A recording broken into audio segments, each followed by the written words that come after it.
달콤한 말씀 행복한 하루, 오늘 함께 나누실 말씀은 예레미야 50장 1절부터 10절까지 말씀입니다. 여호와께서 선지자 예레미야에게 바벨론과 갈대아 사람의 땅에 대하여 하신 말씀이라. 너희는 나라들 가운데에 전파하라, 공포하라, 깃발을 세우라, 숨김이 없이 공포하여 이르라. 바벨론이 함락되고 벨이 수치를 당하며 무로닥이 부스러지며 그 신상들은 수치를 당하며 우상들은 부스러진다 하라.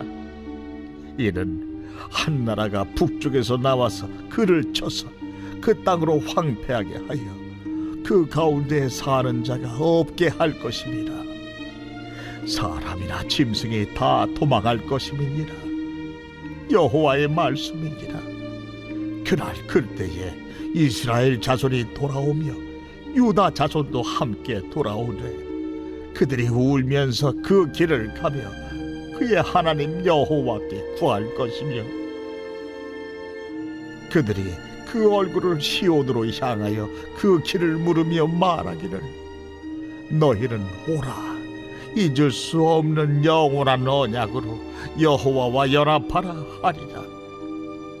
내 백성은 잃어버린 양떼로다. 그 목자들이 그들을 곁길로 가게 하여 산으로 돌이키게 하였으므로 그들이 산에서 언덕으로 돌아다니며 쉴 곳을 잊었도다. 그들을 만나는 자들은 그들을 삼키며 그의 대적은 말하기를 그들이 여호와 곧 의로운 저수시며 그의 조상들의 소망이신 여호와께 범죄하였음인즉 우리는 무죄하다 하였느니라. 너희는 바벨론 가운데서 도망하라. 갈대아 사람의 땅에서 나오라. 양떼에 앞서가는 순념소같이 하라. 보라, 내가 큰 민족의 무리를 북쪽에서 올라오게 하여 바벨론을 대항하게 하리니 그들이 대열을 버리고 쳐서 정목할 것이라. 그들의 화살은 노련한 용사의 화살 같아서 허공을 치지 아니하리라. 갈대아가 약탈을 당할 것이라. 그를 약탈하는 자마다 만족하리라. 오늘 본문은 심판의 도구였던 바벨론의 멸망에 대하여 예언하고 있습니다. 너희는 나라들 가운데에 전파하라, 공포하라, 깃발을 세우라, 숨김이 없이 공포하여 이르라. 바벨론이 함락되고 벨이 수치를 당하며 무로닥이 부스러지며 그 신상들은 수치를 당하며 우상들은 부스러진다 하라. 고대의 나라들은 자신들의 운명은 곧 그들이 섬기는 우상의 운명이라고 여겼습니다. 전쟁에서의 승패 역시 자신들이 섬기는 우상들의 힘겨루기에 의해 결정된다고 믿었습니다. 따라서 바벨론의 대표 우상이라 할 수 있는 무로닥, 곧 마르둑과 그의 다른 이름인 벨, 그리고 그 우상의 신상들이 수치를 당하고 부서진다고 표현하는 것은 바벨론이 전쟁에서 패하고 수치를 당하고 부서질 것을 예언하는 것입니다. 이는 한 나라가 북쪽에서 나와서 그를 쳐서 그 땅으로 황폐하게 하여 그 가운데에 사는 자가 없게 할 것임이라. 사람이나 짐승이 다 도망할 것임이니라. 3절에서 말하는 북쪽에서 오는 나라는 페르시아라고 보는 것이 적절해 보입니다. 그런데 실제로 페르시아는 바벨론의 남동쪽에 위치해 있습니다. 북쪽이 아니라 말입니다. 하지만 성경에서 북쪽은 하나님의 심판이 오는 방향으로 표현되곤 합니다. 이전까지는 오히려 바벨론이 북쪽에서 오는 나라로서 열국을 심판하는 도구로 사용되었다면 이제는 거꾸로 바벨론이 북쪽에서 오는 나라에 의해 심판을 받게 된다는 것입니다. 바벨론은 고대 근동의 역사에서 비교적 짧은 기간 동안 패권을 잡은 나라이지만 유다를 멸망시키고 예루살렘 성전을 파괴함으로써 다른 어떤 나라보다 유다에게 각인이 된 나라입니다. 그들은 잃어버린 양떼와 같은 유다 백성들을 집어삼키는 늑대였죠. 그렇게 처참한 꼴을 당한 유다는 왜 잃어버린 양떼처럼 되었습니까? 그들을 돌봤어야 할 목자들이 제대로 일을 하지 않았기 때문입니다. 하나님께서 자기 양떼를 맡겨놓은 목자는 왕과 제사장과 선지자들입니다. 그들이 제대로 일을 못했기 때문입니다. 그들은 목자로서 마땅히 양떼를 여호와의 말씀으로 인도했어야 하지만 오히려 양떼가 산으로 돌아다니도록 잘못 인도했습니다. 곁길로 가게 하여 산으로 돌이키게 했다는 것은 그 산에 있는 우상의 산당들로 다니게 했다는 의미입니다. 그리고 그곳에서 흩어진 양들은 늑대와 같은 바벨론에게 집어삼킴을 당하게 된 것입니다. 하지만 바벨론은 유다를 집어삼키면서도 자신들에게는 죄가 없다고 했습니다. 그들은 유다에게 너희가 여호와께 죄를 지었기 때문에 그 대가를 받는 것이지 우리는 죄가 없다 하고 말했습니다. 하지만 그들의 바람과는 달리 이제 유다를 삼켜버린 바벨론도 하나님의 심판을 받게 됩니다.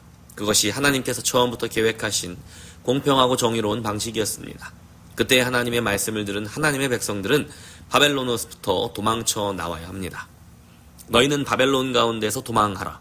갈대아 사람의 땅에서 나오라. 양떼에 앞서가는 수점소같이 하라. 그때 하나님의 말씀을 들은 그의 백성들은 숫 염소처럼 뒤도 돌아보지 말고 빠르게 바벨론으로부터 도망쳐야 합니다. 바벨론을 향한 하나님의 심판은 정확하고 엄중할 것이기 때문입니다. 그렇다면 그렇게 달아나서 그들이 향해야 할 곳은 어디일까요?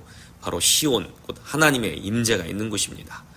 여호와의 말씀이니라. 그날 그때에 이스라엘 자손이 돌아오며 유다 자손도 함께 돌아오되 그들이 울면서 그 길을 가며 그의 하나님 여호와께 구할 것이며 그들이 그 얼굴을 시온으로 향하여 그 길을 물으며 말하기를 너희는 오라 잊을 수 없는 영원한 언약으로 여호와의 연합하라 하리라. 바벨론이 심판을 받고 멸망하는 그때에는 또 다른 놀라운 사건이 벌어질 것입니다. 바로 이스라엘과 유다가 함께 시온으로 돌아오게 된다는 것입니다. 그날 그때 하나님이 개입하시고 역사가 변하는 날, 이스라엘과 유다의 회복의 날이 반드시 온다고 말하고 있습니다. 그날에 그들은 감격과 회개의 눈물을 흘리며 돌아온다고 합니다. 그들은 눈물로 하나님과 이제 다시는 헤어지지 말자 하고 고백하게 될 것입니다. 그때의 회복은 완전한 연합의 회복입니다. 오래전 먼저 멸망한 이스라엘과 유다가 함께 돌아옵니다. 그리고 그들은 하나님이 약속해 주신 영원한 언약으로 여호와 하나님과 하나가 될 것입니다. 하나님과 우리의 완전한 연합, 영원한 연합은 오직 하나님의 영원한 언약으로만 보장됩니다. 그리고 그 언약은 예수 그리스도를 통해 우리에게 성취되었습니다. 우리는 예수님을 통해 하나님과 그리고 다른 사람들과 영원히 완전한 연합을 이룰 수 있습니다. 우리도 유다의 백성들처럼 길을 잃고 잃어버린 양떼처럼 방황할 때가 있습니다. 그 일에는 마땅히 하나님이 세우신 목자들이 큰 책임을 느끼며 회개해야 하는 부분이 분명히 있습니다. 하지만 동시에 우리 스스로도 회개해야 합니다. 주의 음성을 듣지 않고 바알, 마르둑과 같은 우상의 목소리에 귀를 기울이며 우상의 산당을 찾아다녔던 우리의 어리석음을 회개해야 합니다. 우리는 스스로 내가 혹시 이 시대의 바벨론의 포로로 끌려가 있진 않은가 돌아보아야 합니다. 하나님의 말씀에 불순종하며 반역하는 삶을 살다가 나도 모르는 사이에 바벨론의 포로로 끌려간 신세가 되어 있을 수도 있습니다. 하나님의 방식이 아닌 세상의 방식으로 돌아가는 이 세상이 바로 바벨론입니다. 하나님과의 온전한 연합을 방해하고 자기 욕심을 가득 채우려는 시끄러운 소리들과 요구들이 바로 바벨론의 목소리입니다. 실패와 좌절의 자리가 바로 이 시대의 바벨론일 수도 있겠습니다. 하나님과의 동행이 아닌 또 다른 우상과의 동행하고 있는 바로 그것이 이 시대의 바벨론입니다. 우리가 만약 그곳에서 이 시대의 바벨론에서 살 만하다고 느끼고 있다면 정신을 차려야 합니다. 어서 그곳에서 도망쳐 나와야 합니다.